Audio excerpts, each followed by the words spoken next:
and welcome to another episode of the Dunker Spot. We are part of the Basketball News Podcast Network. I am your host, Nekias Duncan, and joining me, as always, is my co-host, Steve Jones Jr. How are you, sir?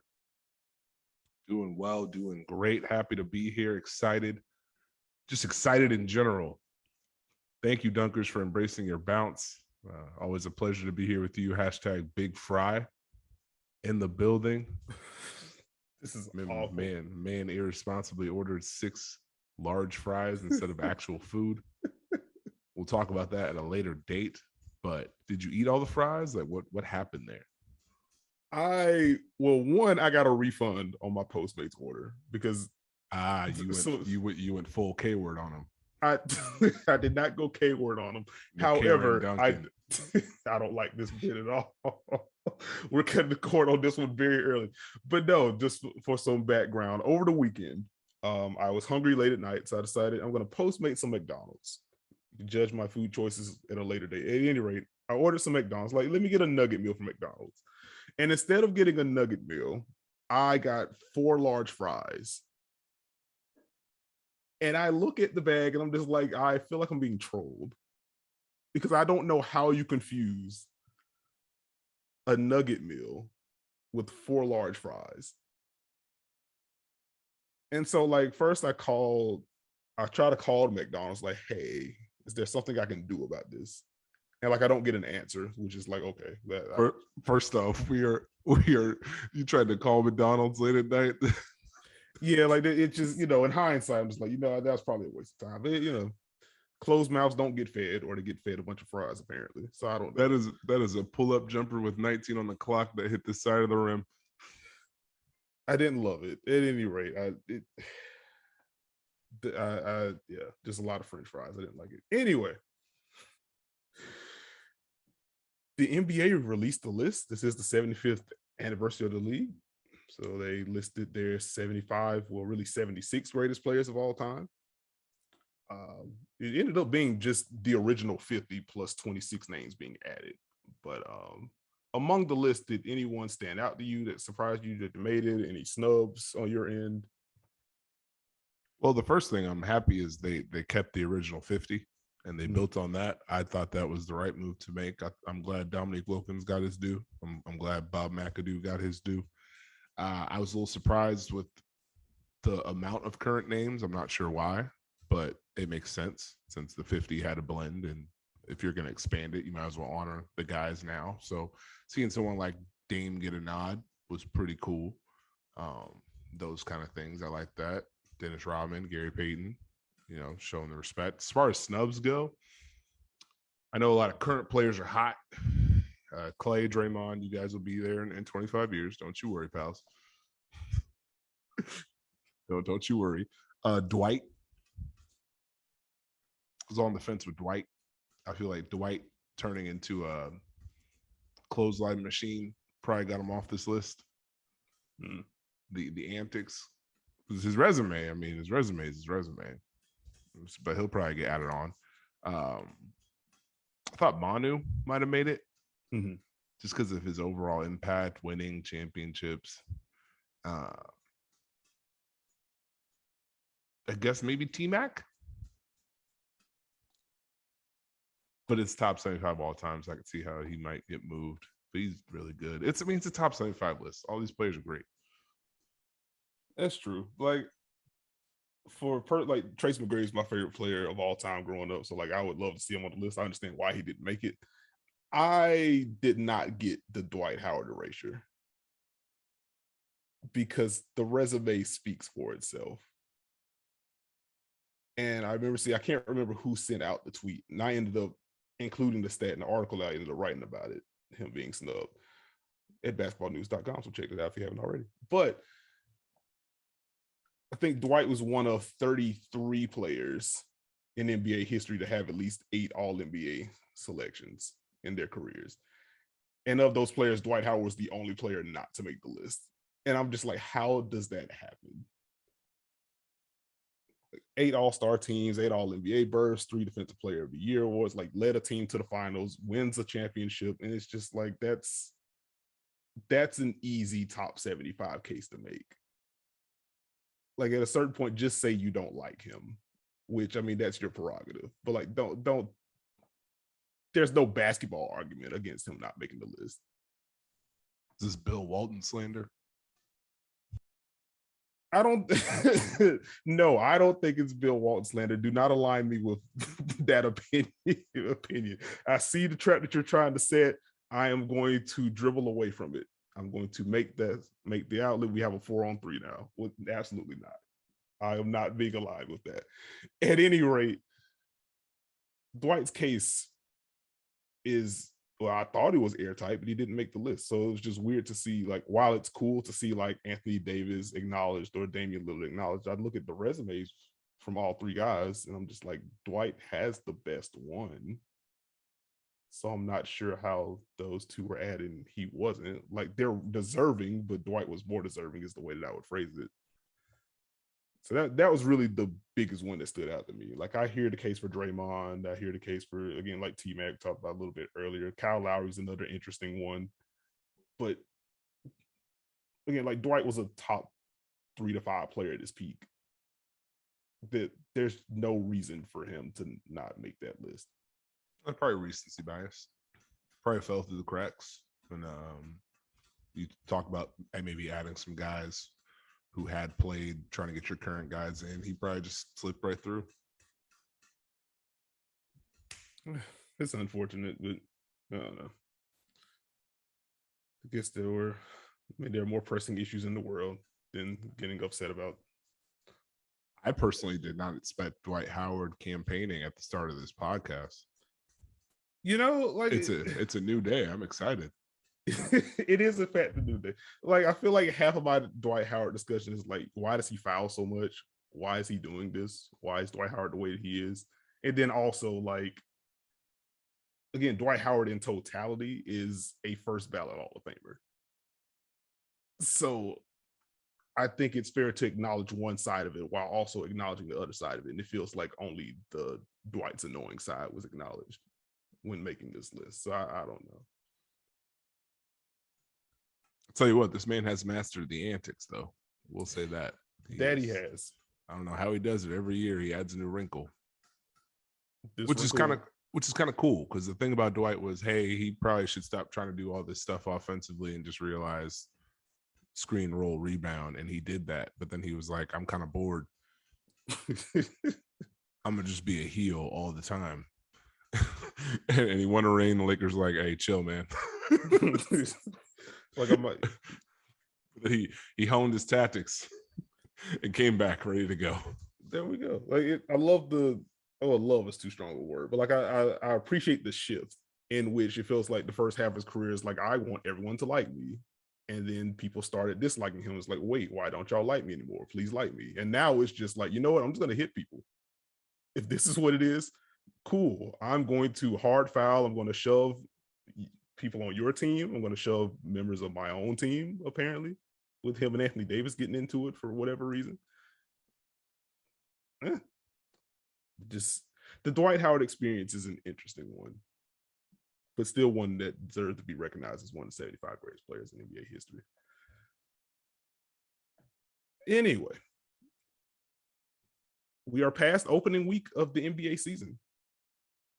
I have a lot of thoughts. I'm sure you have a lot of thoughts as well. It's that sweet spot where it's way too early to make any kind of firm conclusions, but also like everyone's kind of in it right now. So it's just fun to watch basketball right now. I'm having a lot of fun with the season right now. Very fun to watch basketball, almost too fun. I'm trying to watch everyone, because this time of year I'm like really intrigued by certain teams, and my eyes always go to the teams you don't really know about quite yet. Like, we're trying to figure out, and there's a lot of those teams right now, but they're all kind of fun. So it makes it hard to land on a rewatch for me. So it's like, wait, I want to watch the Grizzlies and Lakers, but I also want to watch and see what the Cavs did, but also the Hawks. Like, you know what I mean? Yeah. It'll whittle itself out, but it's just been fun to actually have basketball, actually have things to discuss and dive into it. It's been a really interesting start to the year. Like, it just feels, you can feel the continuity thing. We talked about it in the offseason as far as teams bringing their guys back and running it back and just trying to go for it. it hasn't been the most fun start for those teams who A, are trying to learn how to win, or B, are trying to figure out who they are. Mm-hmm. And you're seeing the up and down play. You're seeing close games. You're seeing blowouts. Like, it's all over the place. So it'll be fun to see how we think now versus how we think as the season progresses. And, every year it's the same, but it's always fun to feel this way. Eventually we'll whittle down, and there'll be certain teams I just won't watch for a month and not tell you about. And then you'll talk about them on the pod, and then I will briefly discuss a pick and roll coverage and move on. You're giving away the secret sauce. I'll let you kick things off. What teams have caught your eye in a positive sense? It's a whole lot, but I guess if we're going to go a deep dive, I'll go with the Warriors first. Yes. I've been very impressed by what they have put together. Obviously, the winning helps, but just if you're thinking about what we wanted or what they needed to do to maybe hit another level or make some noise in the West, they've kind of done it. Like Steph Curry going bananas helps a lot, but offensively, I've loved what they've done. There's more efforts to get Steph in those 2 on the ball scenarios, whether it's in pick and roll or off down screens, but it feels like there's more of a purpose to it. It feels like there is more pick and roll, but it feels like they're doing it more organically within their flow rather than just kind of forcing it, which it kind of felt like at times where, hey, we're just going to run this and spam this. And it didn't necessarily feel natural. Now they're kind of getting more movement, forcing the defense to move, not letting them load up. And now you can kind of still do what you want to do and still get the pressure if you need to generate it. So it's kind of Warriors-esque. I thought it was, to me, I always imagined Steve Kerr looking and being like, you know what, we need to do more of this, but I don't want to do it that way. So, hey, Kenny Atkinson, how'd you do all of that? But no, I've really liked the balance of the Warriors team. I think Jordan Poole has been really good to start. Obviously, he's getting shots up, but his play has been key. His aggression has been key. And I think he just opens things up for that lineup as far as being able to play different guys at different times, as far as having another guy who can handle the ball, make shots, you can run action with off ball, can operate with the ball in his hands. I think him doing what he does allows Andrew Wiggins to just kind of be Andrew Wiggins, which is important, as opposed to he needs to be defensive, score points, make decisions with the ball in his hands. He can kind of have more of a natural fit and play off of what's happening, which I think is key. I think Draymond obviously is Draymond. He's been great defensively. I feel like the Warriors are in a good place when he's just pushing the ball at an insane pace off rebounds and makes, but also when he's in the half court pointing and yelling at everyone and he doesn't scowl afterwards and like they actually like do stuff, like that feels like the biggest sign the Warriors are in a good place. But it feels like a team that knows who they are. When you look at the guys coming off the bench, you look at the lineups they can generate now, as far as you start big, now you go with Draymond and Belicha, then you go with the bench straight up. Like you can do more things and you get the payoff with Poole, with Lee. You get solid guys like Otto Porter to be able to play defense and space the floor. It just feels like what they're trying to do is more natural. The movement has been great, ball and player. It's just been fun to watch so far. I've been pleasantly surprised by how quickly they've been able to put it together. It's been a seamless transition, like you talked about with, knowing who you are, find that identity. Like they are leaning more into what made them not just very good, but what made them dangerous.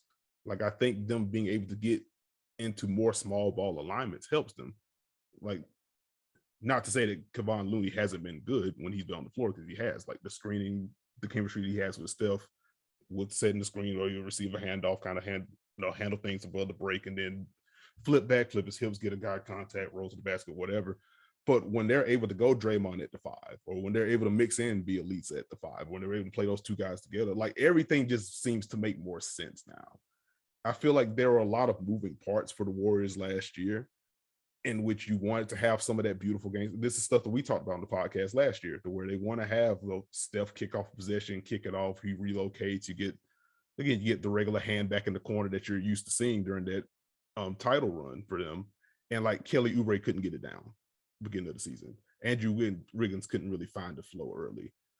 And so now it's another year in the system for Andrew Wiggins. You're replacing, Kelly Oubre with an Andre Iguodala who isn't as good as Oubre is right now, but knows Steph, knows the system, just has that IQ and feel that Oubre doesn't have in that type of environment. And so things just flow a lot smoother. Even when you have the Juan Toscano Anderson minutes out there, like he's adept at making those quick decisions on the read. It's been such a joy to watch the Warriors operate, will flow after Steph gets trapped in any kind of scenario. Because Steph is drawn two to the ball no matter how he's shooting. And just to see the ball ping around the way that it has throughout the first 3 games or so for Golden State, like it's really been a joy. I've been impressed with what I've seen with them. Also, Jordan Poole just has no conscience. And I don't know how I feel about that yet. I thought you would be team Poole by now, but I think it's funny that he has no conscience and is enabled and asked to do that with what the Warriors believe in offensively. And how much better that looks than someone else who had no conscience last year. This is true. Like Jordan Poole has been good on balance, so I don't want to take that as I don't want that to be taken as a negative. It's just funny watching him like in the minutes with Steph off the floor. He'll come up the floor. He's pulling a 30-footer. Like there was a possession in I want to say the Laker game in which he takes a 30. It was the Clippers game, excuse me, in which he takes a 30-footer, knocks it down. Early clock pull up from deep, knocks it down. Very next possession does it again and airballs it. And I'm just like, this is going to be Jordan Poole until things kind of stabilize for him. I think that's fun that he's allowed that kind of freedom. Yeah. I think that's a good thing as far as fit and knowing your guys and knowing your personnel. That's important for a team. You mentioned just the fit. We always talk about how guys look different in different places. Iguodala may not be better than X, Y, and Z, but for that team, he provides them a lot different value defensively, offensively, knowing where to go, where to be in the right spot, those kind of things. If you look at a guy like Nemanja, how different he looks in Golden State compared to his last few stops, where teams have been searching for this, but he's had to be the gravity in a sense. He's kind of had to be the floor spacer, and now he has someone who can space the floor for him, and now he can just make plays. And like it's been cool to watch Draymond and Curry just kind of initiate him into those unspoken word plays where they just do something and then he's right there as well. Like, oh yeah, all right, I got it. They're just playing basketball out there. It's great. Yeah, like watching Bielitsa carve up teams in like short roll situations and comparing that to him just being a spacer / pick and pop guy in Miami, like it's just night and day for him. Like, this is such a great fit for him. Yeah, I mean, that's fit is so important because you may have the skill set, but your skill set may be used in a different way. So the things that you could do don't pop the same way because we don't necessarily need that. We need this from you. So that's always something fun to watch. But yeah, I'm salute to the Dubs. I'm impressed with how they've handled some adversity in these games. Laker game looked like they took a punch. Clipper game, they took a punch, but they were able to bounce back. They've got to continue to work to make sure they stay consistent with their style of play. Because it does feel like sometimes they get into a lull and they kind of stop doing what got them to the dance. But I think with more time, they'll get there. But yeah, fun stuff from the Warriors.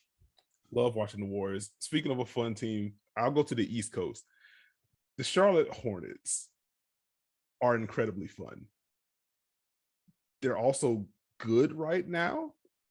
They did lose. We're recording on Monday night. New podcasting schedule, but they did lose to the Boston Celtics in overtime tonight, but they had their first 3-0 start in franchise history. LaMelo Ball there, I just don't know what else to say about him at this point. That man is he's a genius in the half court, just a genius passer. Instinct of the pull up, he's comfortable with the pull up. He's getting more comfortable in the mid-range area, and he has weapons around him. Like Miles Bridges looks like he's taking a step. You know how violent he is as a play finisher. He's doing more stuff with the ball. We're seeing more of the passing flashes. We're seeing more aggressive drives, some more nimbleness, some more craft as a finisher from him. Gordon Hayward's back. He's sprinkling in that 3-level scoring whenever they need it.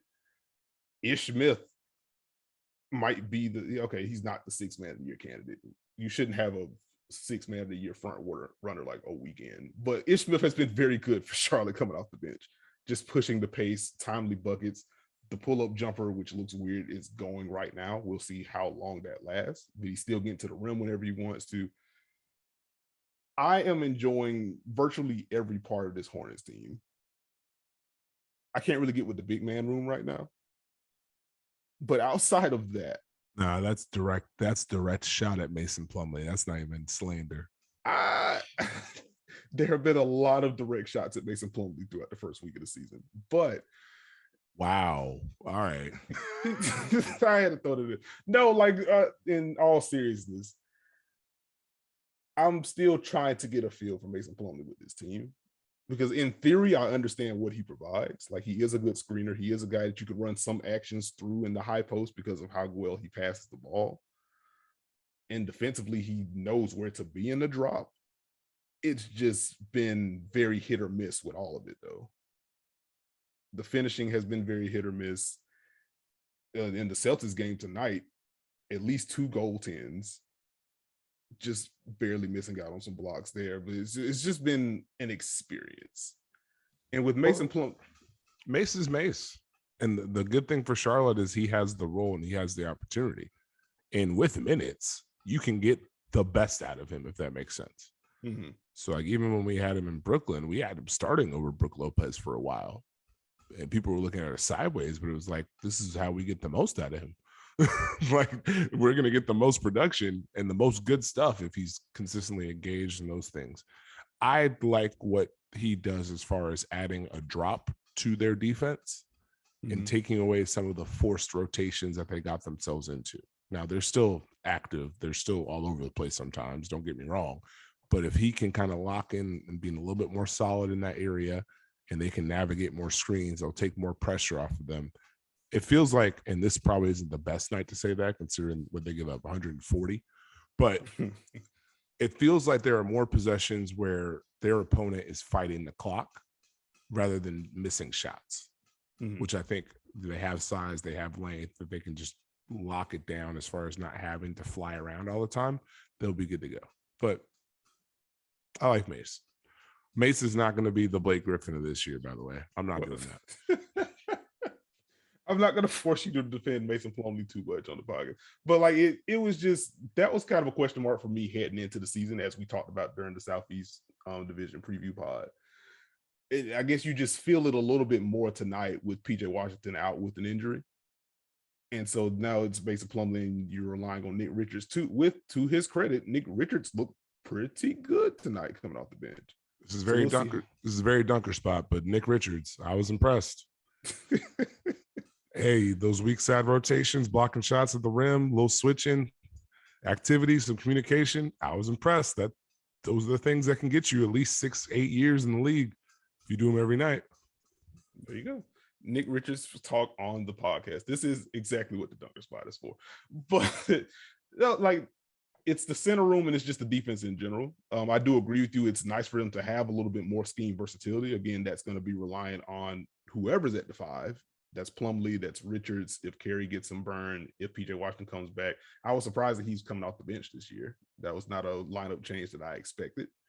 So we'll see how he, we'll see how he fits in that role. But if either of those guys can kind of hold up in the drop and give Charlotte a little bit more to do, as opposed to we're switching everything and we're going to mix in this zone and then we're going to throw up our hands if none of that works, that would be a positive. And to their credit, like, the wings are flying around. Like, Kelly Oubre has been mostly fine defensively at the point of attack. He's made some nice plays off ball. LaMelo Ball looks like he's taken another step as an off-ball defender. Timely rotation, timely digs. He's playing the passing lanes. Miles Bridges also doing that. So it's going to be interesting to watch them because they blitz teams in transition already. And they have enough guys on the perimeter. Like, they're still trying to incorporate Terry Rozier at this point. They have enough guys that can knock down shots offensively. So if they can hold water defensively, like, this is going to be a team no one wants to see. They can score. They are more fun. I owe them an apology. They were my favorite team to watch last season. I had a lot of questions coming in, and they are fun. And you can hear it in that crowd. That crowd is loud in Charlotte. Yes. They're excited about the basketball they're seeing, and that's a good positive step for them. I am intrigued. I have a couple questions for you. The first one is going to be, and Miles Bridges has taken a really big step, I think, offensively with his aggression, his mindset, making plays off the bounce, being involved in more actions. Can they develop him and PJ Washington at the same time, or is this going to be a one or the other? Like I would think that they would be able to develop them at the same time, because it's interesting. Like both of those guys are kind of gap fillers in a way. Like I think at his best, again, I've been impressed with Miles Bridges doing more stuff with the ball, but I think at his best, you want him attacking a scrambling defense. You want him cashing in on catch and shoot opportunities. And shot very well from three last season. It's continued into this season, but you kind of want him doing that. And for PJ Washington, you want him doing the same thing, like picking pops. You want him taking open shots there. If you send two to the ball, LaMelo, you want him attacking downhill, picking out cutters or picking out shooters, or finishing in that that 8 to 10 foot range because he has the touch for it. So I think with both of those guys being play finishers at their best, and you putting them alongside a Gordon Hayward that can make plays for you, and LaMelo Ball especially, like there's room for both of those guys to kind of settle into roles and thrive at the same time. I don't think it has to be one or the other. My only concern there is like if the center thing just becomes super untenable, because at that point it's like, all right, fine. So who's the best at the four?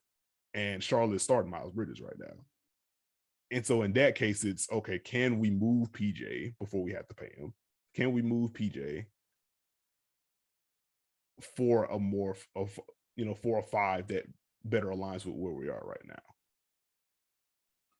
That's fair. For me, it's always just fit and opportunity, and sometimes one guy gets ahead of the other, and that's just kind of how it goes in one spot. So I'm interested to see if they can get some juice out of both of them, because Bridges being this good helps elevate them, and if PJ Washington can add to that, now you have a lot to cook with, or a lot more to cook with.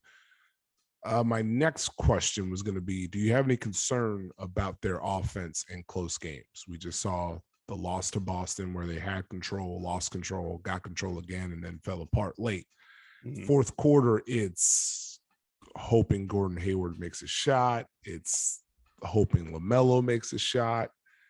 They missed Terry Rozier tonight. Yeah.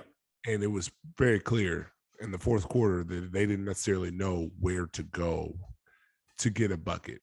They were kind of in that hope and wish type deal. It kind of reminds me of the Grizzlies last year. As they progressed, sometimes those fourth quarters were an adventure because they were trying to figure out, okay, well how do we win now? Mm-hmm. Do you have any concerns about them in those type of games? I do think there are some kinks to work out.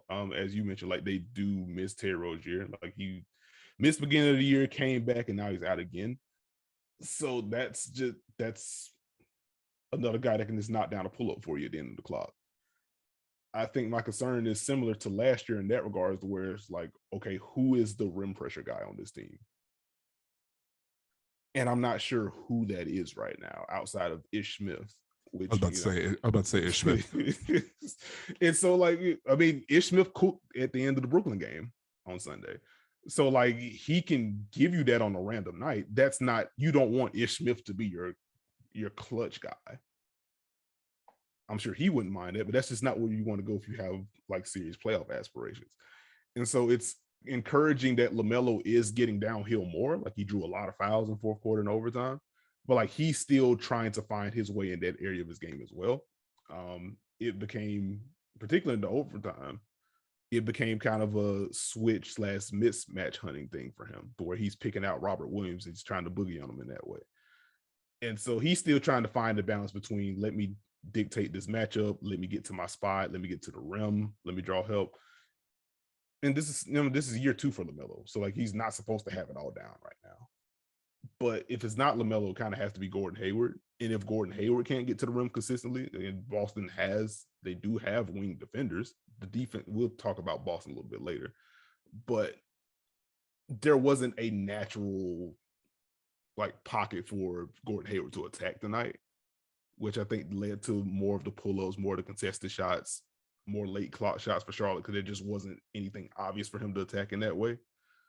So I think that's where you're going to feel it a little bit. Just that, the lack of rim pressure. That's fair. But still a fun start. For them to be where they are right now, it's pretty fun. How do you feel about the Bulls? I'm ripping up the format sheet because that's what I do best. Do you have any different thoughts about the Bulls? Is just they haven't played anybody? How do we feel about them? Like I need to watch more Chicago before I have like a super firm opinion on them. I will say from what I've seen of them so far, like the defense does look good. The caveat with that is that they have not faced a good offense yet. And so I do want to see, because they're playing Vucevic a little bit higher up than I anticipated, and trusting those backline rotations behind that. So I want to see what that looks like against a good team, because when you're playing that aggressively in pick and roll, like there are pockets to attack there. But like Detroit with no Cade is not, they're not going to attack that consistently. They're not going to be able to take advantage of that consistently. Toronto is not a team that's going to be able to abuse that in the half court, not consistently. So like I want to see them against a solid offense before I get super excited about the defense. But it is encouraging that they're kind of winning with the defense right now, because they're still trying to work out some obvious kinks on the offense right now. No, yeah, they're winning while figuring things out, which is always important. I bring them up just because I'm very intrigued by their week ahead, where they play the Knicks on Thursday, I believe, and they play the Jazz this weekend. And those are two games I want to see what they look like in those. If the Knicks can kind of challenge them offensively because of the Knicks defense, and what the Jazz could do to them and to test that defense. So yeah, think of it as a preview for next week. Gotcha. It's a quality teaser. Yeah, the Jazz one is going to be circled on my calendar. I need to see what that's going to look like. Who else has caught your eye? I mean, geez, I feel like everyone's caught my eye. I love what Memphis has done early so far. They haven't always gotten the results. We'll talk about their big dog here later, but I like the Steven Adams fit. I think he's been really good for them as far as screening, rolling, rebounding, defending, playing his role. I'm still not used to seeing him in a Grizzlies uniform. I don't think I ever will be, but mixing in some passing too, it's been fun. Your guy Melton is cooking. Does not want to go back to the bench. Gotta watch out the lane, man. Desmond Main. Oh, there it is. The people are clamoring for it. He's on fire. So they seem fun. I love that I picked them as the 4 seed because I forgot the division rules. I mean, you got to stick with it now. I have no choice. I was eagerly awaiting the graphic to come out so I would never forget it, but I think I missed out. So I'm good. I can just claim it never happened. We'll make sure we post the clip on the Twitter account and make sure it's saved and all of infamy. Goodness. I feel like I'm obligated to bring up the Timberwolves for week 1, because why would I not bring up the Timberwolves? The defense looks pretty good so far. They also need to play some more offensive talent to see how real it is. But I like that Karl-Anthony Towns is playing pick and rolls a little bit higher, because I was tired of seeing him in the drop. This is something that we've talked about multiple times across this podcast. I'm glad that's not a thing right now. Josh Okogie is stuffing dudes into lockers, which is fun. Patrick Beverley is bringing impact on that end. It's been fun to watch them on defense. Offense is a different story right now, because they just have not been able to make shots, which is weird. I would imagine that's going to correct itself. So I'm going to be curious. I'm curious to see like what that's going to look like when the offense gets better and when they face better offensive talent, like how far the defense slips, if at all. But I've enjoyed the early returns on the Timberwolves.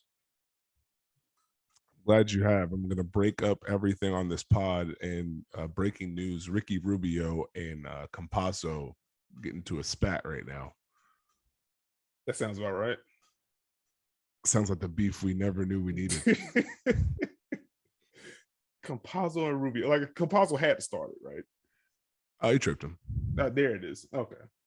FIBA Ricky was not having it. I respect it. Yeah, back to the Wolves. I am only concerned because of the lineups that they present together. We talked about it kind of in the preseason pod. Not that they don't have talent, but it's a lot of guys who are similar, and it's a lot of guys who may not be able to produce consistently offensively. And so I'm being basic. I'm looking at the box score for tonight. You got 10 for 23 from Edwards, 10 for 24 from Karl-Anthony Towns, 3 for 14 from Russell. That's a lot on those three. And can they put enough lineups out there to make it easier for them? Or are they just going to have to live with nights like these, where maybe the assists aren't as high as they need to be, the shot making isn't quite there, and you kind of struggle through it. Mm-hmm. And this is where, you would like to have a Malik Beasley probably show up. Or maybe it's going to have to be Pat Bev. But I want to see if they can find the right pairings to kind of open things up for them. And I'll keep my eyes on the defense, because obviously it appears what they're trying to do is having an impact and an effect, and keeping Cat consistently at the level. A, it makes his job simpler, and B, it locks in the rotations for the weak side, so they know what they have to do. Now, they have to do it every single time if you're going to commit to that. Mm-hmm. But making it simpler, doing your job, gives you an opportunity every night. So we'll see if Minnesota can hold up. That was just, and I'll say one thing about, because they've been starting Josh Okogie to start the year. The one thing about their lineups and playing Cat higher is it puts a lot of emphasis on everyone else to rebound, and the rebounding hasn't been very good for Minnesota early on. So that's going to be an interesting thing to track moving forward. But again, I'm impressed. Like, I'm glad that they make more sense on defense. And again, like, I don't think this is going to be like a top 10 defense by the end of the year. But I think the scheme fits their personnel a little bit better, and that gives them a better chance to end up slightly below average. If you get slightly below average with a good offense, with the kind of offense talent that they have, then that's the formula for them to kind of make the play in and make that kind of push. So we shall see. How do you feel about the Wizards? Well, my Wizards agenda got hurt because they got blown out by the Nets. I like what the Wizards have done so far this season. There's something about what they have. They got a group of guys that I think can blossom. I don't know if they're going to be world beaters at all, but they can compete. What Spencer Dinwiddie has done, just taking on right off where he left off, especially the game he had against Indiana. I think Beal was out that night, and he looked just like he did in Brooklyn. That's big for them. Kuzma has looked aggressive while not giving up all of the little guy things he did. Montrezl Harrell looks again like the guy we knew him as, which is, I think, been important, especially when you have a big combo of him and Gafford that you can now go with. That's good for them. I think the bench just has more of a consistency, more of a base. They have more lineups that make sense, and they can generate more movement. They can generate more points, and the defense is going to have to come, but it's been able to hold a little bit stronger than most thought. So I am intrigued by the Wizards. They are my secret team that I like, them and the Cavs. I just love the Eastern Conference. I'm gonna say it right now. There we go. Get your Cavs talk off, because you've teased the Cavs like 3 different times already in the pod. What intrigues you about this Cavs team? Everything. They've played 3 big lineups. They got Ricky Rubio running the show, which I am convinced that they only brought him in because of Kevin Love just being upset with everything. Like, I feel like they were like, hey, okay, so he's not going to start. And we're getting Markkanen in here. And we drafted a big. So he's still cool. He's still cool with Ricky. We can go get Ricky, right? Yeah. He can play Ricky for about 6-7 minutes each half. That'll be fine. Oh, there you go. You kill 2 birds with 1 stone. You placate Kevin a little bit, since you can't trade him right now. And Ricky Rubio is a better backup point guard than like Matthew Dellavedova. So you actually get some competent backup point guard play. Wow, this man Delly is just chilling somewhere, and he just took a whole stray. Is he chilling? Has he ever chilled? Has he chilled once? I don't think he has. But no, like, the Rubio has been very good to kick off this season. And it's even more important because Darius Garland's missed time early on. So, like, the fact that Rubio's been able to kind of plug in to keep the chain moving there, it's been very important for Cleveland. Hey, you never have to answer the Sexton Garland playmaking question if Ricky Rubio just does it. This is also true. This is very true. Anyone else? I mean, I could go on for days. We can move on to the teams that need a name for this segment. Teams that makes you go, boom.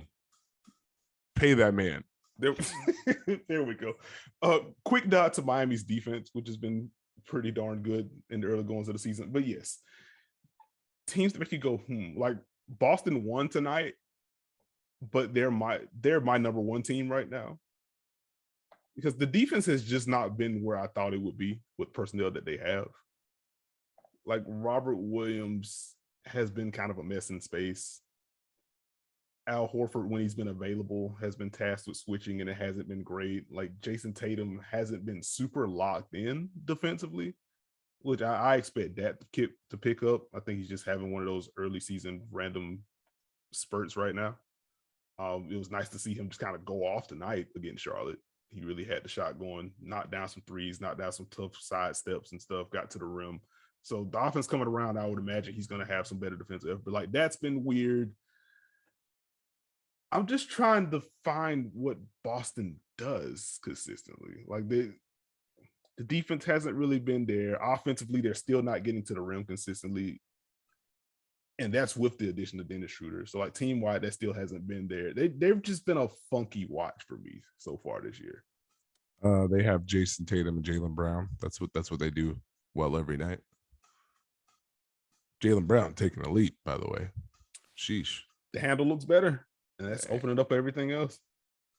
Now the question is, how much of what they do, and we asked the same question last year, I think, how much of what they do is going to translate to pressure that opens things up for their teammates. And for me, with Boston, it's less about the talent and more, can they build something consistently? Bench lineup wise, what do you got? Is Jabari Parker going to be your best guy off the bench? Like, are you going to need Grant Williams to produce shooting wise like he has early this season? Where is Josh Richardson?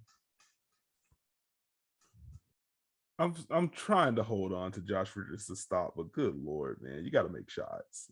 You got to make shots at some point. So it's just like, it's a team that's trying to figure out their identity. And just like we talked about, it's a tough time. There's some nights they're going to look great and some nights they're not going to have it.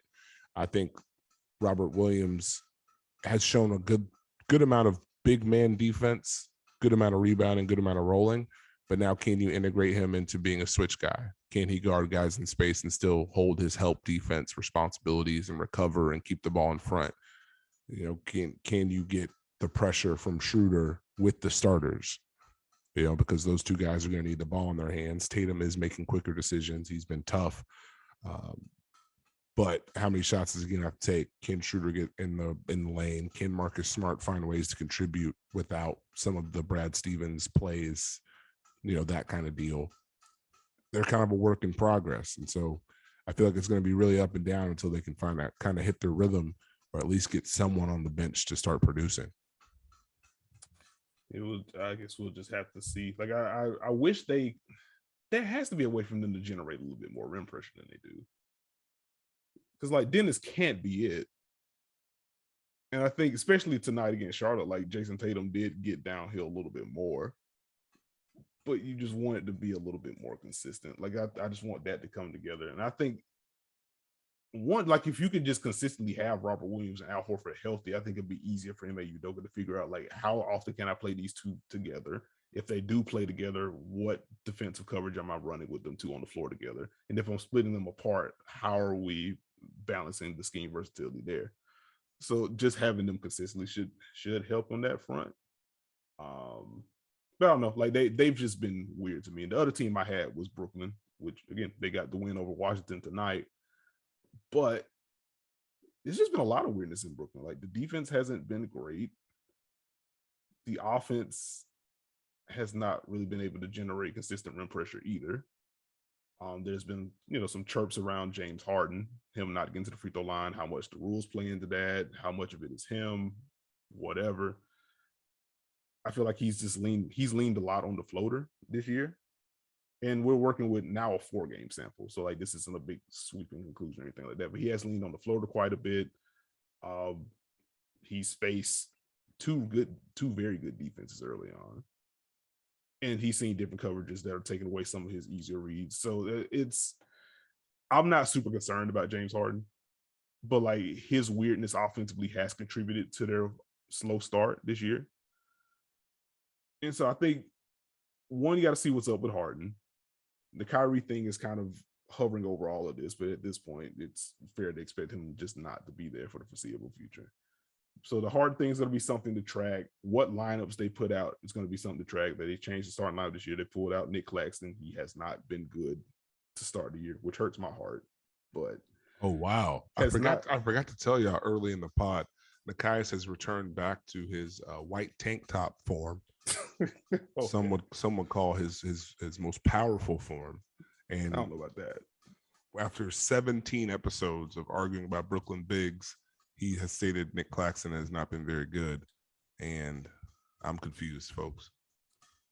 What is there to be confused? Like, I could think that Nick Claxton is their best option, especially long-term option, while also acknowledging when he's not playing well. He's not playing well right now. Doesn't fit the bit.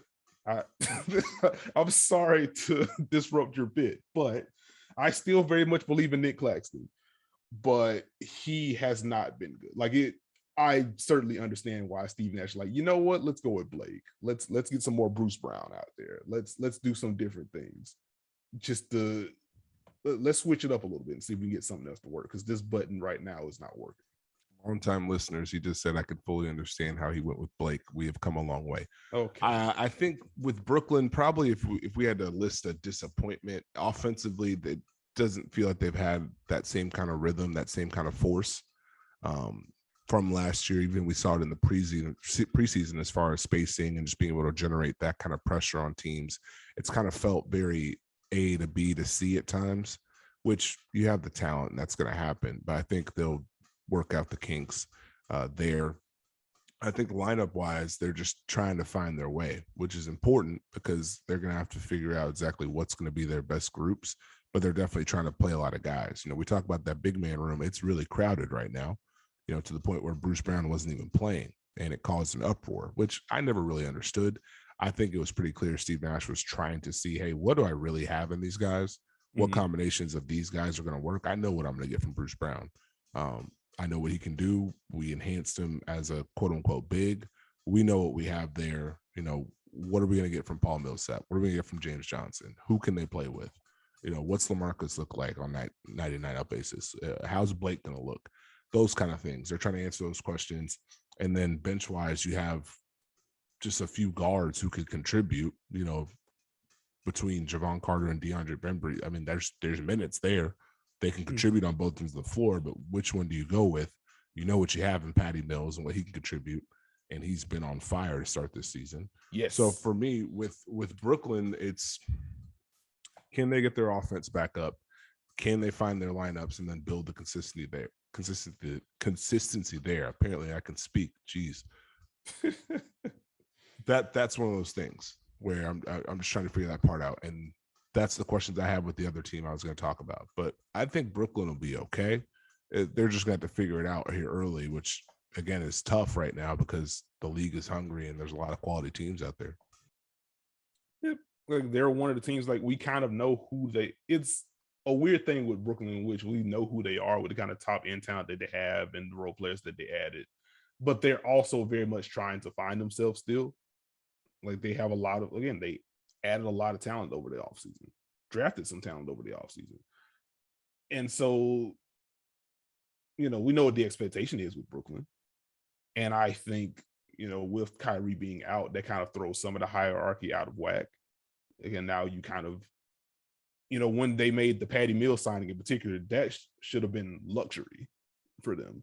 And in a way, it still is. But now it's like, okay, we need Patty to kind of be this spark plug, so you can take some of the pressure off of Harden or off of KD when the other is on the bench. So you kind of need him to be that number two when he was never supposed to be that.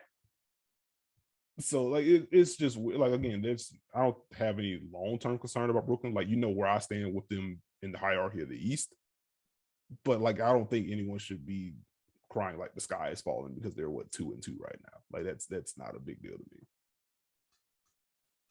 Well, wait till you get to this team I'm about to talk about. Who are we talking about, Steve? We are going to talk about the Los Angeles Lakers. Go ahead and get them out the way so we don't have to talk about them for another month. All right. How do you feel about the Lakers start? I think there are just some clear things they have to figure out, and you can see it.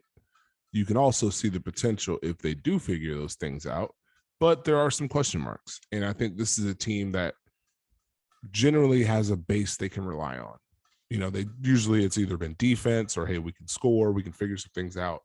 The lineups aren't quite there right now. They're figuring that out. The half-court offense isn't quite there right now. They're figuring that part out. And the defense isn't quite there right now. So really the only thing they can lean on is LeBron and AD. The rest they're trying to figure out on the fly and incorporate a lot of different pieces. And that's going to cause some games where it's going to be tighter than it should be, or maybe you end up losing one as you try and figure these things out. I still think the potential is there, but they got to gut it out for a little bit. You know, I think one of the things, and I know you're going to go on our DeAndre Jordan rant at some point this year, but I think obviously we know the Lakers' philosophy as far as wanting to start big and then flow into 80 at the 5 to have more impact. That's clear. That's what they want to do. It gives that lineup more pop. The one thing I didn't expect was for the bench lineup to become 80 at the 5, which I think is a smart move. Now, the only question is, can they make those pieces work together? Because now you have a bench lineup that has talent, but how are you using all of them? You know, so you have 80 at the 5, but you have Rondo. He kind of needs the ball in his hands. He can push, which is great. Ball handling adventure sometimes in pick and roll. You have Melo, who's Melo, and you can space, but he's going to need the ball at some point. How do you use him the most? You have Malik Monk, who can score, but how many on-ball reps is he going to get? Is he really a pure spacer? Is he really that good off the ball? You are also trying to get Russ involved. So how do we push him? Do we give him post-ups with this unit? So I think there's a lot of pieces they're trying to figure out there that are interesting. I like that they finally went to the secret sauce and used Russell Westbrook as a screener for LeBron James, which is going to change things. Not sure who said that, but congrats to that guy. But they really have to figure out the spacing with Russ at this point. You know, he's got to stay aggressive, but the spacing right now, there are too many possessions where there's a pick and roll and he is either on the top of the wing or right in the way. Like there's been so many possessions where we've seen LeBron and AD in pick and roll on the side. He's standing on the wing with everyone's space, but his man's already at the nail. Yeah. And now it's a kick and there's no real closeout to drive either. And it looks different when he's in the corner. You know, when he's on that strong side corner, now the defense has to make a decision. And now he might get a swing, be able to drive by somebody. And that makes a difference. So they've got to find ways to keep him from being one pass away. So that way they can kind of generate the same offense, generate the same pressure, because they're running some good actions, but the defense is just letting it happen. So I'm interested to see if they can kind of figure out how to get him going, how to keep him being aggressive, you know, and pick a roll with him and a big. It's an under right now. Even with him and AD, it's an under right now. So, you know, do you get in more rescreens? Do you try and set the screen a little bit higher so he can get downhill? What kind of things do we do to try and maybe open things up? Because if they can get him at least to a certain level of right and aggressive, now things change. But that also flows to the defense where they got to be a little bit stronger so they can generate those easy baskets and give themselves some wiggle room. Let me get the low-hanging fruit out of the way first. I understand wanting to save the 80 at 5 minutes to a degree and wanting to start big. You have to do that with a better big than DeAndre Jordan. Like, we just saw this in Brooklyn. That's not the answer. Like, you just can't have Russ, AD, and DeAndre Jordan on the floor at the same time. If you want to generate efficient NBA offense in the year of our Lord 2021, those three can't be on the floor at the same time. So if we want to figure out a way to loosen the shackles of the half-court offense a bit, that may be a way to make things easier for everyone.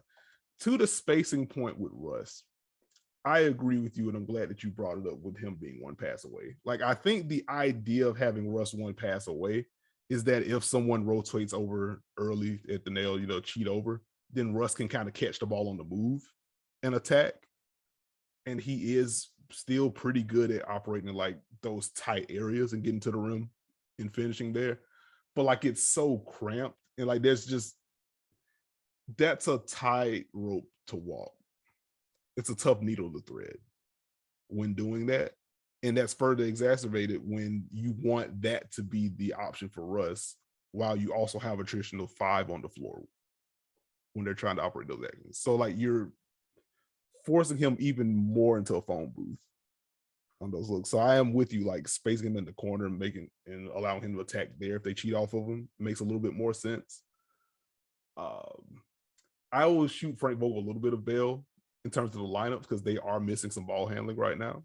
Like, they're still missing Kendrick Nunn, still waiting on Wayne Ellington. Like, once they have more shooters or more players on the wing that they can incorporate, then they can afford to not play the non-shooters more. Like, we won't have to worry about Rondo and Westbrook lineups if you have another guard on the floor that can shoot. Those aren't going away, pal. Buckle up, Buttercup. But they should, though.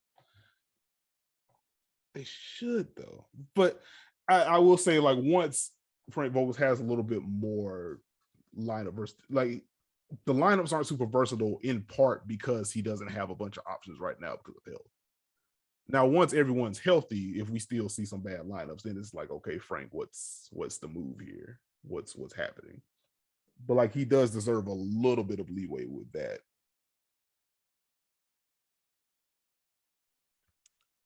So I knew you were going to go to DeAndre Jordan, which is why I almost didn't pick the Lakers, but I'm okay with it. Okay. Is this a panic button type situation, or is this expected growing pains? Oh, this is expected growing pains. Like, the offense itself, I mean, the offense looked pretty bad in the preseason too. Like, this is just something they're gonna have to work out. Like, Russ is just a tricky fit, period. So you just shouldn't also complicate that with having another center on the floor while you're trying to figure out spacing stuff with Russ. But I swear, this one day you're gonna appreciate DeAndre Jordan's game. Look, I'm getting older, so I don't have as much fight, but I appreciate what he could do when he was doing it. Clipper DeAndre Jordan, all for it.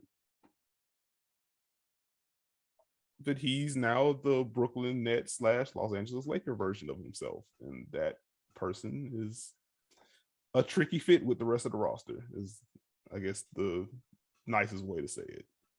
All right, are you concerned about how good Kent Bazemore has to be for this team? Yeah, they need him to do a lot, particularly defensively. Like, he kind of has to be their point of attack guy right now, which he can do in spurts. But I mean, this is a remix of the Royce O'Neal thing, where it's like, okay, it's cool if Kent Bazemore can defend well for you, but if like he's your most reliable option, or if he's the guy that you need to come through the most for you defensively, you're not in a great space. And I feel like that's where the Lakers are on ball, at least. Like, there's been a lot of Kent Bazemore. Like, Avery Bradley has looked pretty good in his minutes defensively, but I'm not super confident about leaning on him to that degree at this stage of his career either. So I don't know. Like, it's a lot of pressure on Kent Bazemore. No, that's the one thing that jumped out to me as I was watching them play. It's like, oh, they need him to be really good.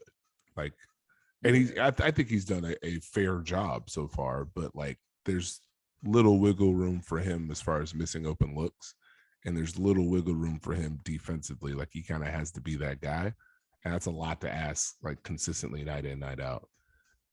And for this to work, he's kind of got to be that. Like, he's drawn the Steph Curry, John Morant assignments. It's just, and like, Baze has been a pretty streaky guy throughout his career. And so, like, you need the defense so much, you kind of have to ride with him on the night that he's like 2 of 8 from 3.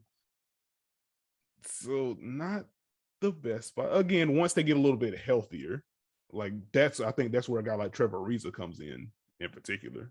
Like, once he's back and healthy, that they have another guy that they can throw on folks for a few possessions. And you don't have to rely on Bazemore to be the prototypical 3-and-D guy for you. Like if he has an off shooting night, you'll have another guy to throw out there. Also, like, do we just see more Austin Reeves at a certain point? Are you trying for a Caruso thing here? I'm not. But like he's looked pretty solid in his minutes. He knows where to be defensively. I think we do. I think it would depend. Like I want to see what they look like when Wayne comes back.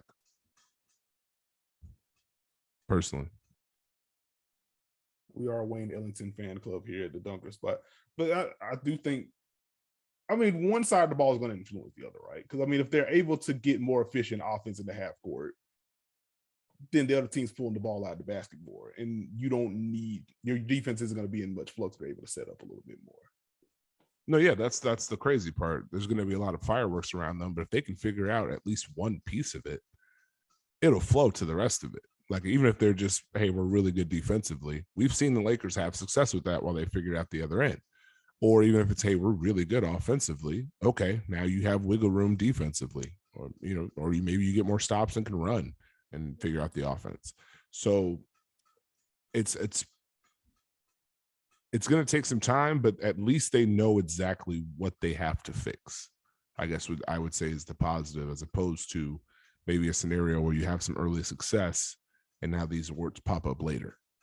If I'm the Lakers, I might take the struggle early and build, as opposed to trying to figure it out on the fly late in this conference with these teams.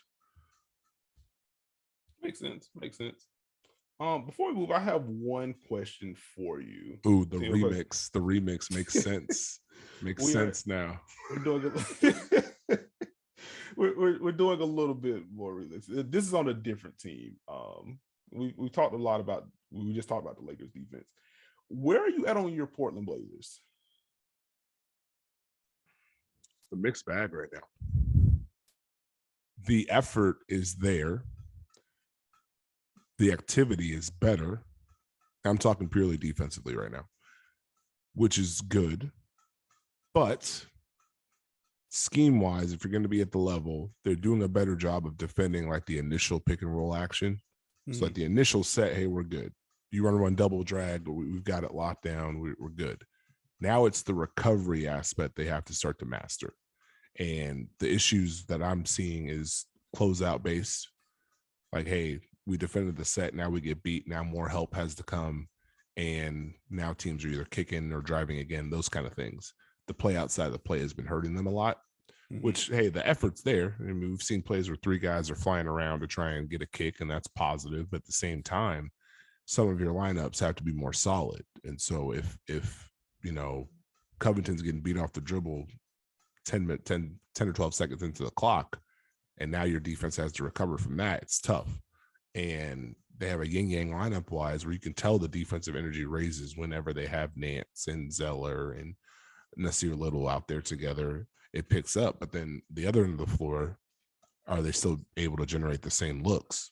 Right. So I'm mostly still positive on what Portland's done. I think offensively they've added some good wrinkles as far as just playing more in the flow. It's less predictable. There's more pace to it. There's more cutting, more handoffs for Nurkic. He still obviously has to be a guy who finishes for them and makes the right plays. If there's going to be two on the ball for Dame, he's got to be able to pick defenses apart and hurt them. And I think CJ McCollum's had a tremendous start to the season. No surprise there. He picked off where he started last year before he got hurt. Mm-hmm. And if he can become a guy that now defenses really start to pay attention to, that opens a whole other thing up for Portland. But it's going to be, can they find a rhythm offensively, and can they at least find a consistency defensively? Because the defense right now is more active, but that's not necessarily giving consistent results just because of some of the rotations not being able to keep the ball in front, which is kind of some of the issues they've had before. So you want to see growth in that area, and we'll see if they can build on the base. We shall see. I'm not going to go down the road on Portland's point of attack defense. We've done that on this podcast before. But hey, man, hey, you got to Dame's getting over some screens now. Just saying, he's slandered that man's name for 12 podcasts last year. Deservedly so for the point of attack defense in particular. But we'll see if the effort keeps up, like Portland's going to need for them to. Let's go to the player portion of this. What players have stood out to you so far this year? Ja Morant, number one for me. All right. He's been an absolute monster. I think he scored 37 in the season opener. 30 of those were in the paint. I think it's a low sample, obviously, but if you're averaging 35, 8, and shooting 44 from 3 on 6 attempts a game, you're doing something a little bit different. And so what I like is just the evolution of his game without necessarily harming what he does, what he brings to the table. Even if you look at that Lakers game, he was getting in the paint. And like now it becomes a real, he looks like a player who's picking his spots and knowing, hey, I can get in the paint, but if you're going to back up, I'm going to take this shot with confidence. And like, that's always the different mindset for me. So like, I know whenever we talk about guys like Giannis and Ja Morant, it's like, well, yeah, you want him to take that shot. And we always do this with quote unquote non-shooters.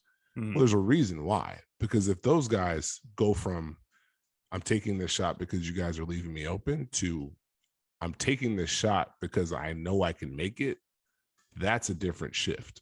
And Ja appears to be moving more towards that other direction, which is going to take certain things off the table scheme-wise. So if you want to switch and back up and I'm going to pull this up, now you have a decision to make. And now if you have to come up higher, in pick and roll, now that opens everything up for my teammates. I could still get in the paint and finish, and I could still create offense. So that is a big part. Like, I've been very impressed because the teams we saw it last year. We saw the generation of it last year where teams were backing up on him and he was starting to kind of dip his toe in the water of, hey, I'm going to try and make you pay. This year it just looks different. Like the optics of, I know it's coming and that's fine. I'm going to make you pay every time. And so we'll see if that holds up, because if he has that kind of aggressive mindset for this Memphis team, they look different. Give it to you. He's been, the Laker game in particular was just an absurd display of half-court brilliance for Ja.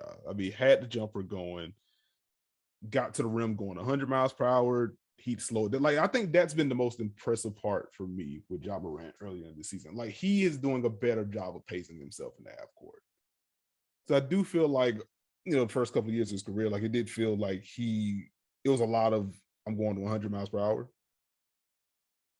And, if you dug under, then I'll just chew up that space with my speed and then try to contest the finish at the rim.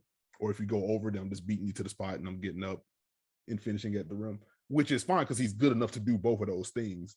But now he's at the point to where he's always had the pick and roll manipulation, but like now he's really dictating terms. And that's what we saw in the Laker game in particular. Like, he got into the intermediate area. You didn't know if the floater was coming. You didn't know if he was tossing the lob. You didn't know if he was going to go with an up and under layup. You didn't know if he's going to go just accelerate on a dime, get into a guy's chest, get to the free throw line.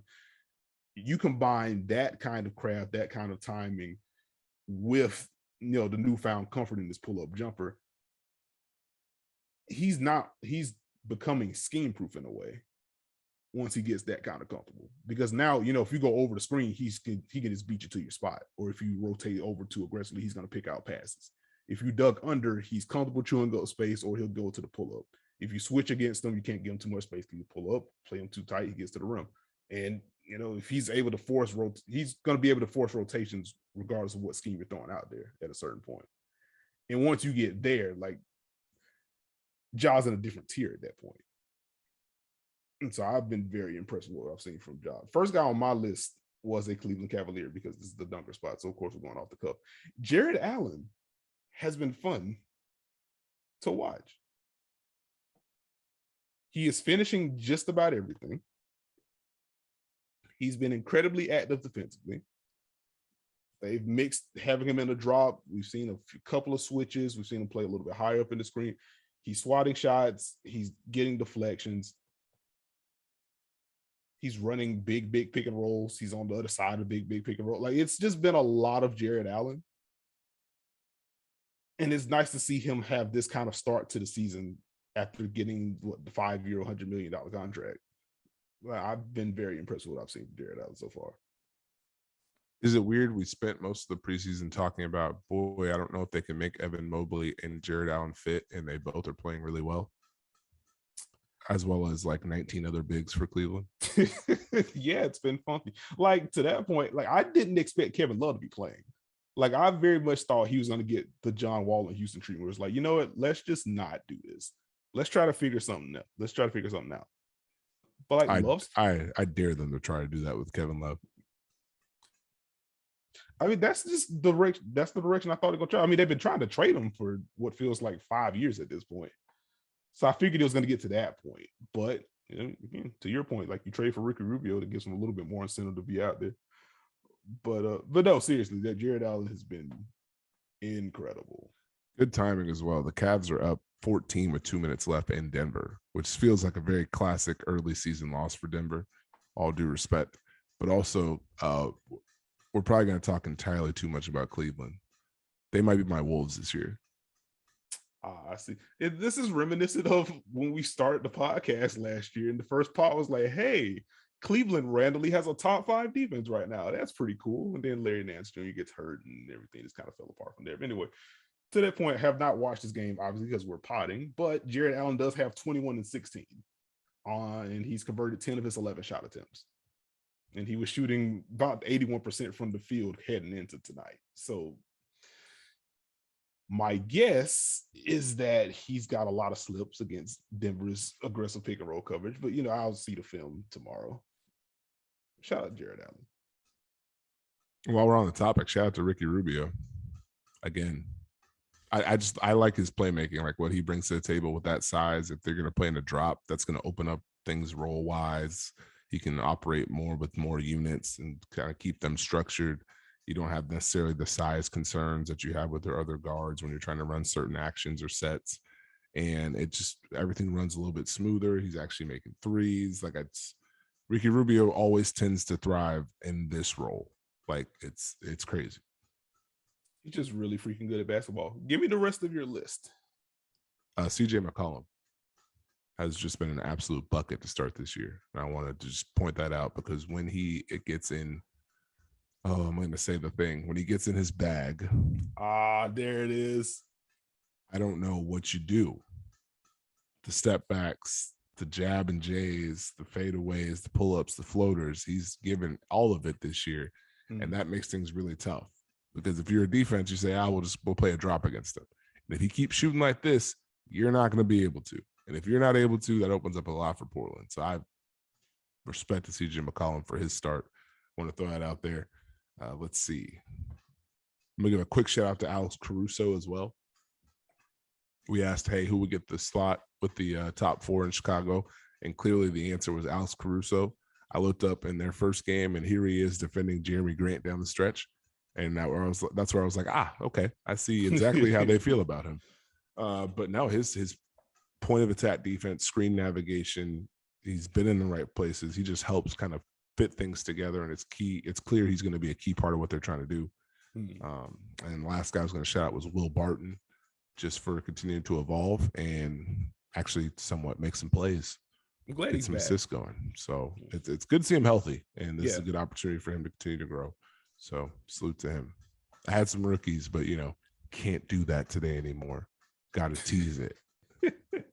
We will be talking rookies on when the next pod releases on Friday. We'll get all. We're what? Yes, sir. The Duncan spot twice a week this year. It's gonna be fun. The rest of my list, I keep things off with Jared Allen. Harrison Barnes has been lighting it up. 3 balls falling for him, getting downhill, attacking closeouts. He's been super aggressive. He's really stabilized a lot of what Sacramento wants to do. To that point, just a general Sacramento Kings point, they're run out a lineup of De'Aaron Fox, Tyrese Halliburton, Buddy Hield, Harrison Barnes, and Rashawn Holmes, and I like it. I wish they were weirder and they just played their 4 best players and a big. You want to see Davion Mitchell, huh? Actually, you know what? Play Barnes and your 4 guards and have a blast. There you go. But they'll never go there. At least I hope not. But no, Harrison Barnes been good. A quick shout out to Doug McDermott for trying to make San Antonio's half-court offense make sense.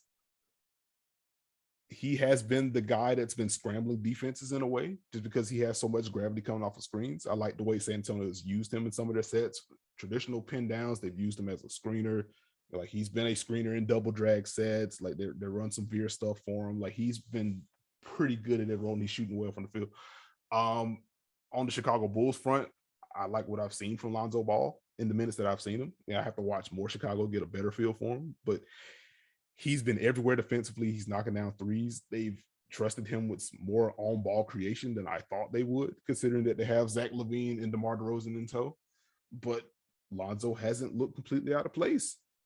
And if you can nudge him in that direction, on top of what he provides, is like, gets a defensive rebound, kicks to the head quickly. If a defense is scrambling, he can take a couple of dribbles, get to the rim, and keep the chain moving. But if he can handle some actual on-ball reps, like, that takes pressure off for everyone. That adds more utility to him offensively, and that makes the Bulls better. Last guy I had was Hassan Whiteside. It's early season.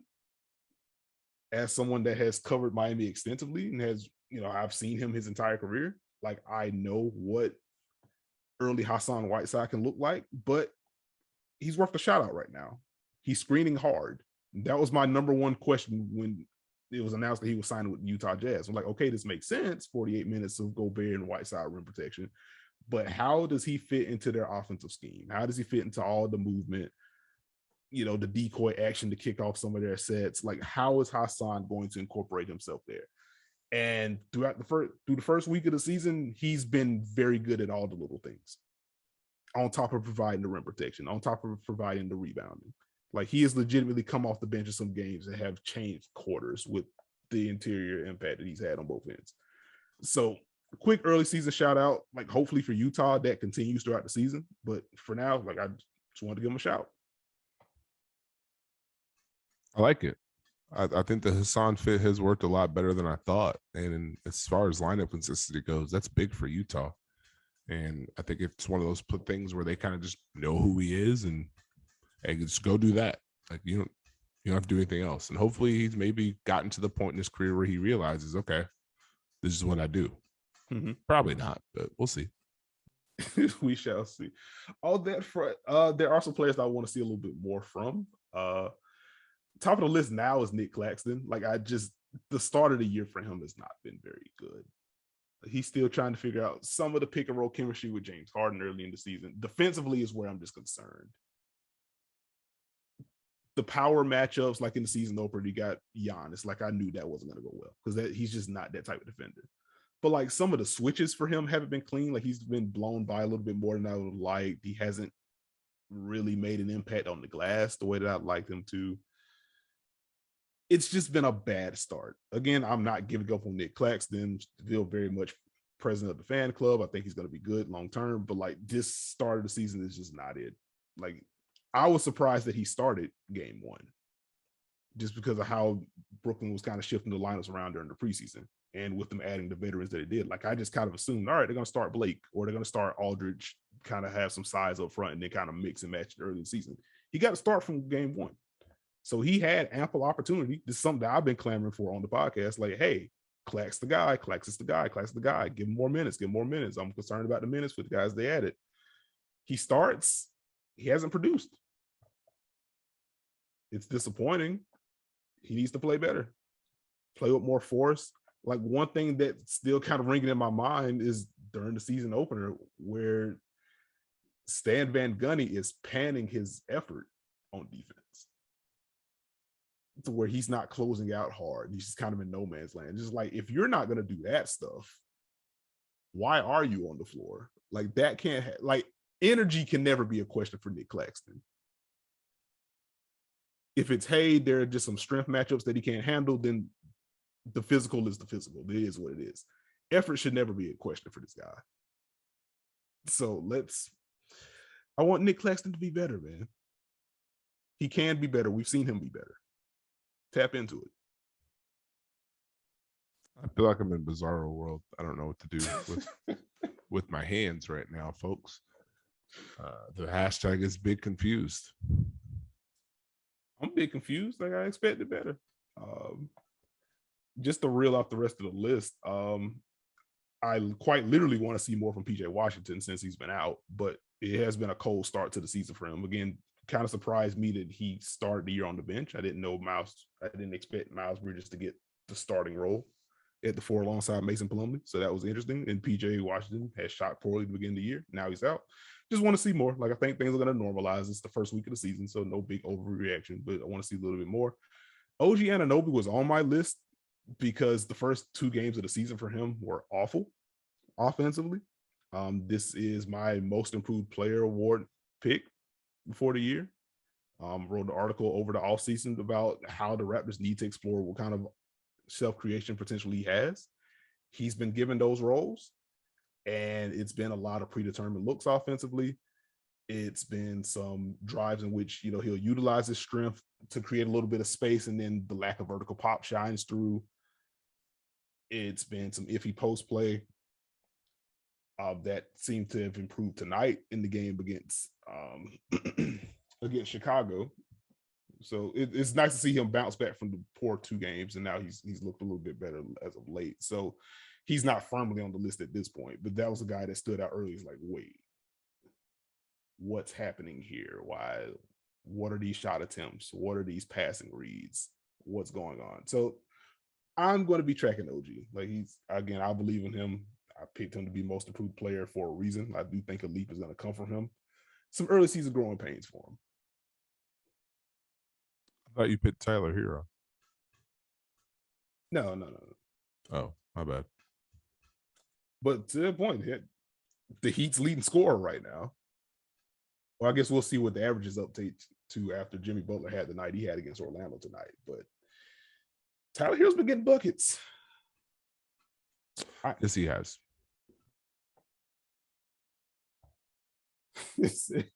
Anyone from you? Malik Beasley is my number 1.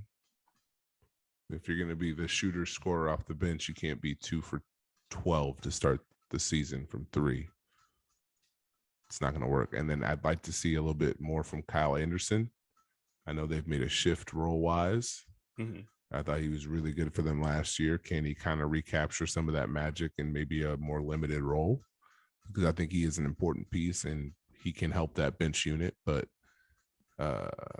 let's see a little bit more from him. Those are my 2 right now. All right, fair enough. Let's cap this thing off with our free throw segment, which we just bounce off random thoughts and questions to each other. I have some questions for you, Mr. Steve. Nekias has never been excited for this segment, and today he is, and I am concerned. I don't think you have to be concerned. Like, I'm just... Never mind. Take it back. I was trying to build up drama. Well, then, I'll start with this one. Who have you enjoyed watching more so far this season? Derrick Rose or Carmelo Anthony? Ooh, that is a really good question. This season, I'll probably have to go Derrick Rose. He's been electrifying the Garden at times. A lot of pull-up threes. Yeah. A lot of threes. Melo's fun because of the Lakers crowd buzzing every time he catches the ball. Mm-hmm. Like, it's a fun respect they give him, but it's Derrick Rose for me right now.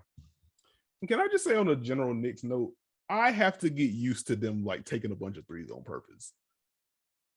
This is just not something I expected to see from the Tibbs team. And like the personnel dictates it, but I just had it kind of in my mind like it just wouldn't matter to a certain extent. But they took a bunch of threes in preseason, and that's carried over so far in this season. So like, it's just weird seeing that happen. I'm going to branch off what you just said. How hard do you think this team is on Tibbs? Oh, man. Like, I was concerned for his health at the end of the Celtics game last week. When Evan Fournier gives the random double, and then Kemba Walker is basically like doing the Dougie between Marcus Smart and Dennis Schroeder. This man looks stressed. Now, the good thing I do like is that he's still being himself while also still embracing what his team needs. Mm-hmm. You know, because I had a halfway concern during the preseason that like he was just going to think this team was so good and they weren't doing any of the things that he was just going to get too mad for it to work. And I don't think that's happening.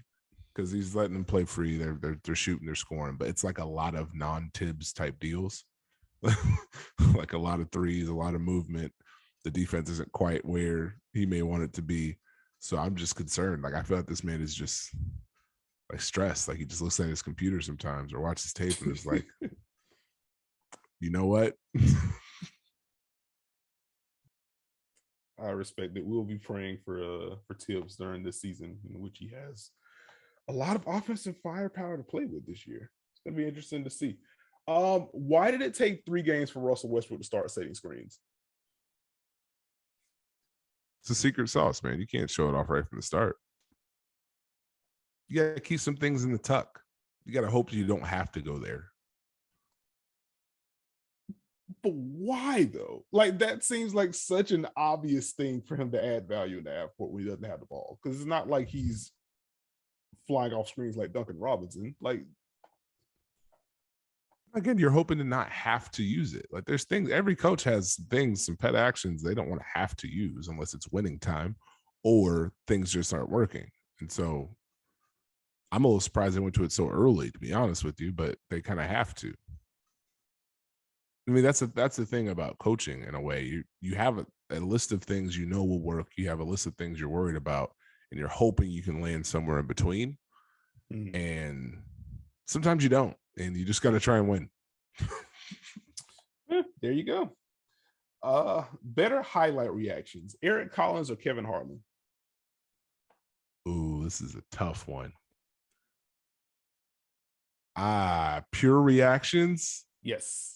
Pure reactions. I think you have to go with Eric Collins on this one. The man delivers the enthusiasm and the goods every time. Kevin Harlan is one of the GOATs. I feel bad either way. I should have said yes. Try to steal my answer. Better bridges, Miles or Mikal? It's still Mikal for me, but it's a lot closer than it was last year. Yeah, shout out to Eastern Conference Player of the Week, Miles Bridges. I love that. I think someone tweeted out it was LaMelo, even though it was Miles Bridges, which should tell you how shocking Miles Bridges Player of the Week was. Oh, goodness. What are your thoughts on Dallas's offense? I knew you were going to land here at some point. I had concerns about both their offense and their defense, and both have shown up. For me, it's a lack of purpose right now. I don't know what they're doing. Like, what are you emphasizing, Luka? Is it pick and roll attack? Is it drive and kick? Are you hoping Jalen Brunson gets in the paint? Are you trying to post up KP? Are you trying to get him at the elbows? He's spacing. Like, I just don't know what the overall purpose is right now, outside of just doing things. Yeah, like I came into. I mean, you know how I feel about Jason Kidd as a coach. And so, like, I was not optimistic about what the offense was going to look like. And then some of the quotes come out about, like, how they want to post up KP more. They want to get Luke off the ball. I was like, okay, I don't know what this is going to look like. So I sat down today and I went through all of Dallas's offensive possessions. Would not recommend it for the faint of heart. But that's how you spent your Monday? That is how I spent my Monday afternoon, yes. I watched Knicks Magic, and then I went through all of the Mavericks. Anyway, we're getting way too deep behind the scenes at this point. At any rate, I came away. One, I don't want to see Dorian Finney-Smith post-ups ever. That's just not a thing that I need to see. Like, I understand, hey, Trae Young's guarding him, let's go after him. But, like, the Mavericks kick off the Hawks game with Tim Hardaway Jr. running double drag and it flowing into a Dorian Finney-Smith post-up. And so I watched those two possessions in particular and was like, okay, so I get it. Luka as a screener is interesting because you can have him pop out, or if they're switching that screen, then you have, Tim Hardaway Jr.'s defender on Luka now, and that's an immediate mismatch. Right? So, like, I get it. But, like, Luka's not really screening. So it's just like, what is that really doing? And then for the possession ending the Dorian Finney-Smith post-up, it's just like, who wins any of this? Like, you're making the Hawks happy at this point. But anyway, the overarching thing is I came away like, I don't super mind what the Mavericks are doing scheme-wise. The bigger issue for me is their personnel. Because I just don't think they have a rim pressure guy they can trust outside of Luka. And in order for any of their secondary guys to really get downhill, you need their actions to be running 100 miles per hour, which is where, like, you know, Luka as a screener sounds good in theory, but like he's not setting the screen, and then he's just kind of floating 28 feet from the basket and just standing still. It's very Harden-esque. It's very, you know, first half of the season Trae Young-esque, in which he's just not doing anything. So like you're not creating an advantage there. And if you're not getting the advantage created there, then it's just like, okay, why is Tim Hardaway Jr. initiating offense? Why is shout out to the random Kristaps Porzingis pick and roll that happened in the Raptors game. But like, why are any of these things happening if you're not creating an advantage? So like the good news for Dallas is that they can just simplify things and just go back to the formula last year. It was like, okay, we're just going to give the ball to Luka. We're going to spread it out. He's going to churn out 45 wins by himself because he's an offense onto himself. Like, I don't think that's what they want to land on long term, because you know what the ceiling of that is in the postseason. Like, he gets tired out. But I don't know. Like, I'm not at red alert with Dallas right now. All right. I like it. Yeah, a quick question for you. Okay. Name this player. 28 field goal attempts, 0 assists. Who did it? Oh, Jesus. 28 field goal attempts, 0 assists? Can I get a division? Southeast. 28 field goal attempts, 0 assists. Does Cam Reddish have an assist? That's a good question. I'm gonna look that up while you make a guess. Okay, it's not him. It's not him though. Okay, it's not Cam Reddish. Oh man, 28 shot attempts, 0 assists. No DeAndre. I don't think it's not a hog. It can't be a hog. Cam Reddish has 2 assists, by the way. Okay, see, I'm not too far off then. Okay, I don't know. Hero ball. Tyler Hero.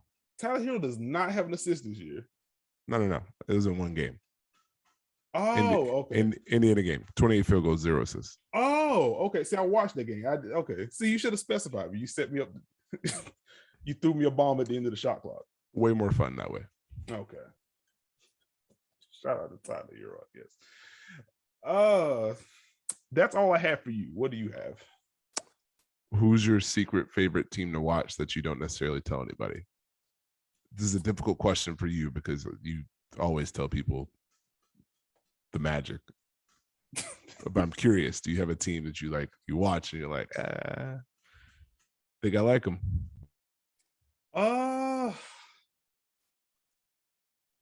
Do I? Mine's the Wiz. The Wiz and the Kings. The Wiz and the Kings. That's a good, like,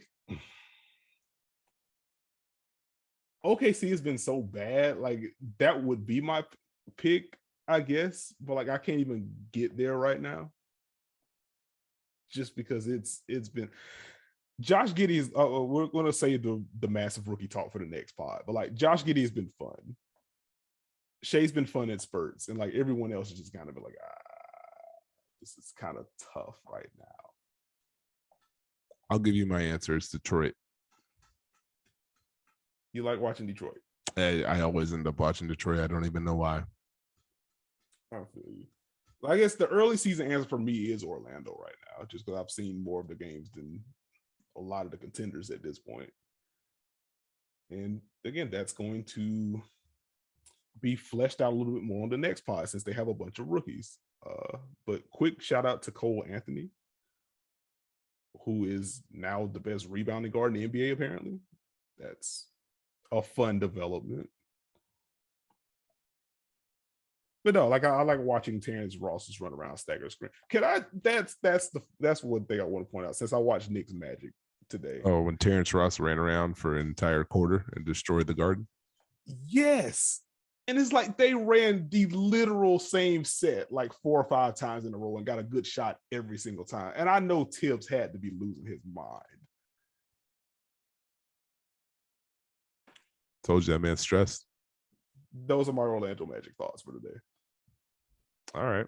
Desmond Bain or Melton? That's not fair. I'll go Bain right now. The correct answer was Desmond Bain. What is New Orleans doing? Absolutely. Okay. Looking, who do you believe in more in their new home, Kelly Oubre or Kyle Kuzma? You know what? I like Kuz in this one. He seems a lot more comfortable getting on-ball reps. He's playing more freely. Good. I'm glad. It's been a good fit for him. Derrick Rose or Kemba Walker? I mean, D Rose has thoroughly outplayed him so far. Do you feel better about the Spurs? Not really. Like I shouted out Doug McDermott, but also the fact that they're relying on Doug McDermott is kind of the point of the half-court offensive issues that I had. Man said they couldn't score and they've been scoring. Anyways, we'll go back to that one. Are you concerned about how much you've agreed with Charles Barkley and Kendra Perkins over the last 4 to 6 weeks?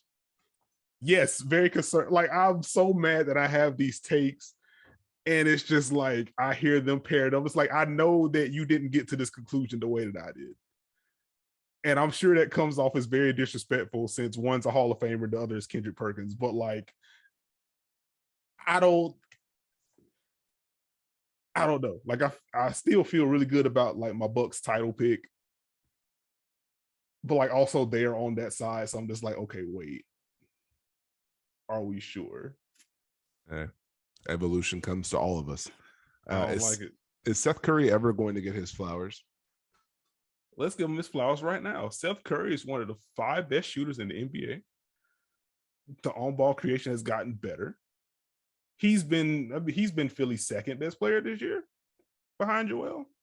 Is that fair? Tyrese Maxey slander? No. I do not think Tyrese Maxey's been as good as Seth Curry this year. It's been Seth Fleury this year. There it is. Got to step my pun game back up. Lacking. It's week 1. We'll get back into the group. What are you going to do when Kevin Durant comes after you on Twitter?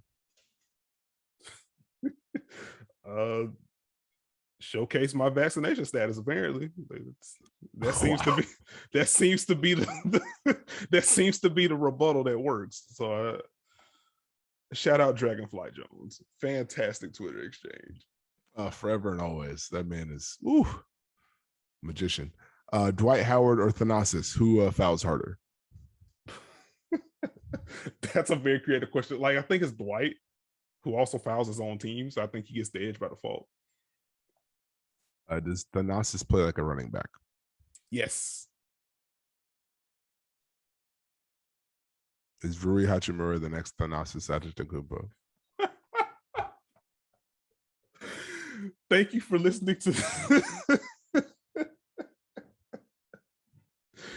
Oh my goodness. That's how you cap it off. Thank you for listening to this episode of The Dunker Spot. Please subscribe to us if you haven't already. We are on Apple, Spotify, Google, Stitcher, Podbean, wherever you get your podcasts. You can find us. You can find me on Twitter at Nekias NBA.